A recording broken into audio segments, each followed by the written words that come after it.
guys, this video we will be following up about the Arrma Big Rock 3S. This is how it looks now.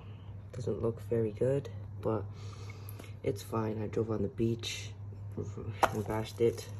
It was good. So, starting from the front, the suspensions, some sand went in to the oil chamber, and there were some leaks from the shocks. So if it goes down, sometimes it just doesn't come back up. For example, like this, it doesn't come back up unless if I put my finger up, it comes back up. Now that's a minor issue, but that's fine. Now down to the servo.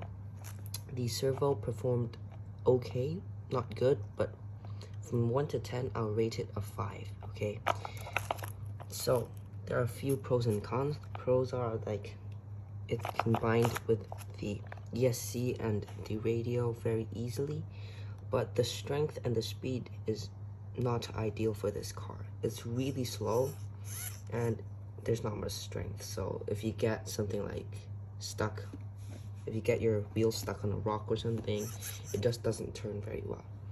Now I really like the IC5 connectors. They're better than the EC5s and they don't come off easily when you're jumping. Now I got this car up to 30 feet, and that's the highest we could go on this particular ramp we were on. So this is the ESC. I had a few problems with the ESC. I had the red blinking light of death, which, as you may know, it's either you didn't put the throttle to neutral, or on your radio you didn't put your throttle to neutral, or you just jumbled up your settings. In my case, I calibrated everything. It didn't work. Okay, there was steering, but there was no throttle. So I resetted my ESC, factory resetted my ESC, and it didn't work either because I jumbled up all my settings. I watched a few tutorials on YouTube. Didn't work very well, but I'm trying to fix it. Still fixing the ESC. So onto the receiver box and the receiver. The radio performed very well. Much better than the STX2, the previous model that the Big Rock came with and all the other 3S cars came with. Also, I think the Riverjet, yeah, the Riverjet came with it too. So here's the switch, on-off switch. Now the water resistance on this car is really good. So, because I drove it into water by accident and it was perfectly fine, and it was seawater, so that's why there's a lot of corrosion here going on here.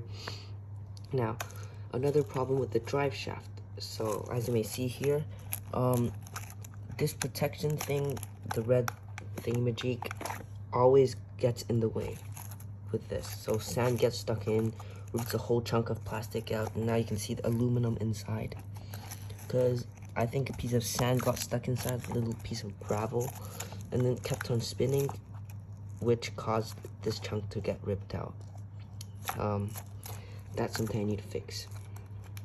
But that does not affect the driving and the speed of the car. It just makes a little weird sounds. Now here's the motor and the heatsink, the fan. So let's start with the fan. Now the fan had quite a few problems. It didn't work even out of the box.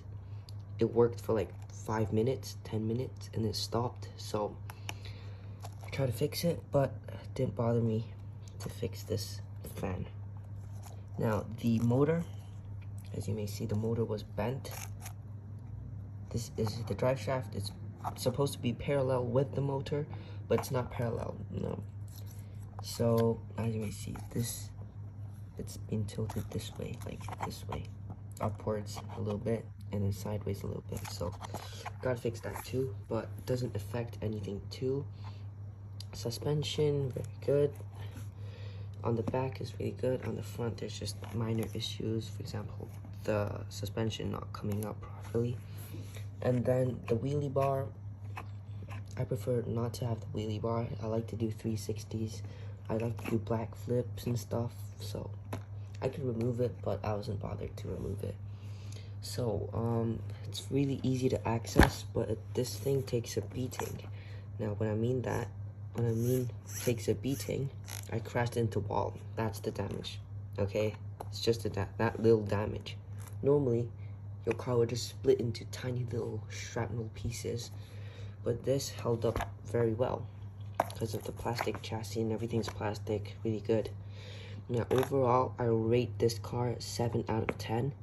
Now just because of the servo, the ESC, the durability, but then the radio adds like 2 points to my ratings, so it's really good. Now, thanks for watching, and I'm assuming in the next video, I'm thinking of getting a Limitless, a Arrma Limitless.